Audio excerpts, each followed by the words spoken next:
Hello, everybody, and welcome to the Wake Up Report. Now, I don't say this enough, because I spend so much time putting together shows that I don't really read my comments the way I guess the way I should. I don't know, but I do read them. But I don't take the time to say thank you to everybody who has so far supported the Wake Up Report and subscribed to the Wake Up Report. I do appreciate the comments. I always say agree, disagree. If you agree with what I say, if you can't stand what I say, and you want to really rip into me about something that I said, then by all means go ahead and do that. If you take the time to, reply, if I irk you enough, depending on what we talk about, that it makes you reply, I definitely appreciate that. And don't run. I've had people, because they didn't like what I said, unsubscribe from the Wake Up Report. And that's not the point. The point is, if I say something that you don't like, I want to hear why you disagree with why I say what I say or how I feel about a particular subject. Don't run. Don't, if you can't stand the heat, I guess get out of the Wake Up Report kitchen. But I don't want you to do that. I want you to stick around and challenge me the way I challenge you about things. Okay. And speaking of being challenged, I was going through some comments and I did pick up on one. It was in regards to the show that I did. If you haven't watched this show, check it out. That and you probably know about the story about the woman who was texting her baby's father while she was killing her son. And of course, I rip into 90s babies, the most violent, useless, self-destructive generation of blacks in the history of Black America. But every once in a while, I will get a 90s baby, or what I assume to be a 90s baby, to get on me about talking about them, and that's what happened. I got a reply from a Miss Santasia Chanel, and you ought to turn your name into a bottle of perfume, because that's a nice name, Santasia Chanel. I'd buy that, for my girlfriend. So, but anyway, Miss Chanel says in regards to the story that the 90s babies concept theory is a huge stretch, and to stop generalizing about 90s babies. Well, Miss Chanel, I don't know if this story is going to run you away from the Wake Up Report, but I'm about to stretch that theory even further. Check this out. That was my Dante. Yep. Just starting the third grade. On his second day of third grade at Oak Ridge Elementary in South Sacramento, 8-year-old Dante Daniels didn't make it to school. He would never make it here again. This guy beat my grandson with a hammer down to his spine. They couldn't save his brain. Early in the morning on September 1st, investigators say his mother's ex-boyfriend, 23-year-old DeAndre Cheney Jr., attacked Dante with that hammer. A criminal complaint alleges he also used lighter fluid. 6 days later, Dante died. But remembering him He was a little, brings a smile to his grandmother's face. he was a lot sensitive. He didn't play with the kids that were rough. He didn't. He played baseball. And in his final moments awake, Small as he was. Monique Brown says that the 8-year-old was a hero, showing incredible courage in the face of his accused killer. Trying to save his sister from this child molester. And that's why he was beat the worst. The criminal complaint states that Cheney Jr. murdered Dante while he was engaged in the crime of committing a lewd act on his sister. At some point, investigators say Cheney Jr. turned the hammer and a knife on her, as well as her mother. Brown wants the community to see how Cheney left them for dead. 28-year-old Elizabeth Salone. She's doing okay. She probably will never see out of her left eye. And 7-year-old Danae. My granddaughter, she will need a whole lot of help. What's helped them persevere through the suffering? These cards, flowers, and candles from the community. Their faith in God and in the fact that evil was not strong enough to steal Dante's heart. Dante gave his heart to a 4-year-old in Southern California. To that 4-year-old lived Because of this little boy. Now, are you still there, Miss Chanel? I hope you are, but you might not be after what I am about to say. This sack of crap is so easy. It is so easy to go in on him that it's not even worth it. California, no death penalty. So, of course, you taxpayers are going to have to babysit this piece of human excrement, for the rest of his life in prison.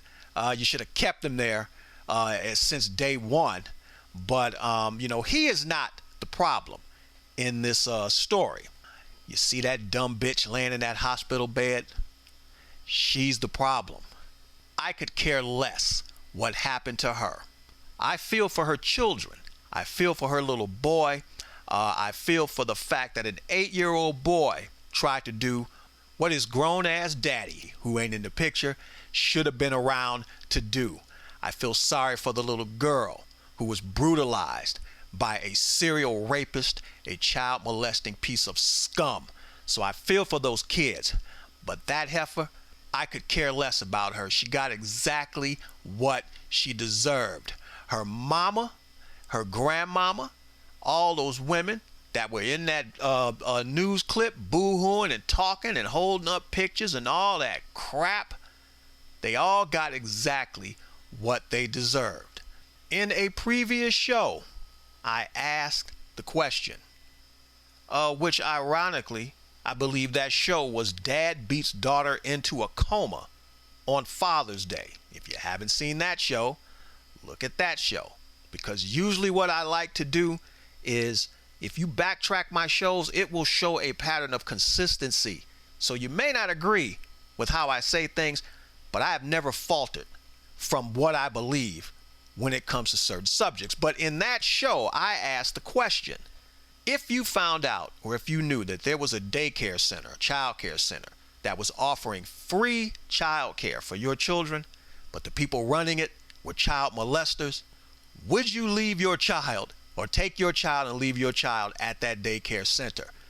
This is exactly what this woman did with her children. This man is a registered sex offender, a convicted multiple felon, a career criminal. Let's read a little bit of this man's criminal enterprise ambitions. October 2016, pled no contest to a charge of failing to register as a sex offender. In 2014, pleaded no contest to a charge of felony battery with serious bodily injury. In 2011, pleaded no contest to a charge of assault with a deadly weapon. How in the world is this person out on the streets? In 2007, charges of second-degree robbery, rape, and forced oral copulation. Forced oral copulation in 2008. Lewd acts with a dependent adult as a caretaker in 2009. Now, on a show I did about Kodak Black, I read off his rap sheet, the list of crimes that he piled up over a 2 or 3 year stretch. And maybe I got it wrong. This guy's not a sex offender. He's a rap artist. These days you can't tell the rappers from the criminals. Now, I'm curious, Miss Chanel, how much Kodak Black do you listen to? How much Kevin Gates and Young Jeezy and Young Thug and Chief Keef, Lil Yachty, X-Tenacion, X-Attention, I don't know how to use a real name, so I make up something stupid. How much of that crap do you listen to? And you really think I'm stretching the 90s babies theory? Anyway, fast forward to now, this woman leaves this man with her children to take her brother to work. She comes back and he attacks her with a hammer. Why did he attack her with a hammer? Because previously he was trying to rape the little girl, and the 8-year-old boy tried to stop him. So he attacks an 8-year-old boy and beats him with a hammer, in addition to beating the little girl, in addition to beating the mother, in addition to dousing the mother with lighter fluid. And I guess he figured burning down the house with the kids in it would take too long, so he stole her car, grabbed some of her cash, and they caught him in another, I think in Nevada, something's where they caught him, and they brought him back. There is no way that this woman did not know anything about this man's past. There is no way that this woman did not know that this man was a registered sex offender. He had lied about it, or he didn't report it before, but she knew about it. That was the first time. A man wearing a tether on his ankle didn't give you any types of an indication that maybe this is somebody you might want to leave your kids around and you might not want to try to have a relationship with. But a lot of you women, you are so desperate for a man. You are so desperate for attention. You will accept anything that blows in off the streets, any piece of slime that oozes its way into your life, you will accept that and you will put that above the safety and welfare of your children. You deserve to be in that hospital bed with your ass beat. You lost an eye behind this. You almost got burned to death behind this, and you deserve every single piece of that ass whooping that man laid on you with that hammer. Oh, and least I forget Miss Chanel. Both of them are 90s babies. What was going on in your mind that you would ever consider leaving your child with a registered sex offender? What was going on in your mind that you ever would think you'd have a meaningful, logical relationship with somebody who had a past like this man did?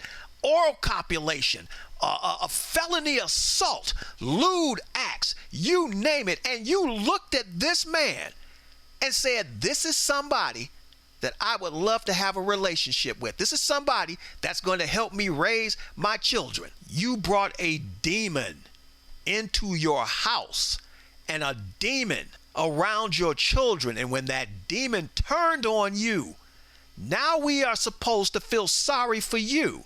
We're supposed to blame. Of course, he gets his fair share of the blame, but now we're supposed to feel sorry for you. I'm sorry, sweetheart. Don't have a bit of empathy or sympathy for you. You know the difference between men and women? Hoes, strippers, thug chicks, you name it. We pump them and we dump them. But you dumb women, you take the same type of behavior in a man and you try to make that man into something he was never programmed to be. And then when he turns on you, you're surprised at the results. Oh, why did this happen? Why did this man attack me and my children? I don't understand. And this has nothing to do with the topic, but I'm going over the pictures and I saw this one picture and it just irked me. So I just got to say something. For all you dark-skinned black women out there, will you please stop lightening yourselves on Instagram, whatever filters that you're using to make yourselves lighter? Will you please stop doing that? If you're dark, accept that the fact that you're dark and live with it, all right? Beaten with a hammer to the point to where you lose an eye, and this man was going to set you on fire. Beaten to death, your son who died 6 days later. Beaten with a hammer, your young girl who this man was about to rape. What don't you women get about it? Thug love will get you nothing but killed. 90s babies are the most violent, useless, self-destructive generation of blacks to come out of Black America. Santasia Chanel, I love your name. Turn it into a perfume business. I can't wait to hear from you. This is KTM and the Wake Up Report saying, think a little bit. It will do wonders for you.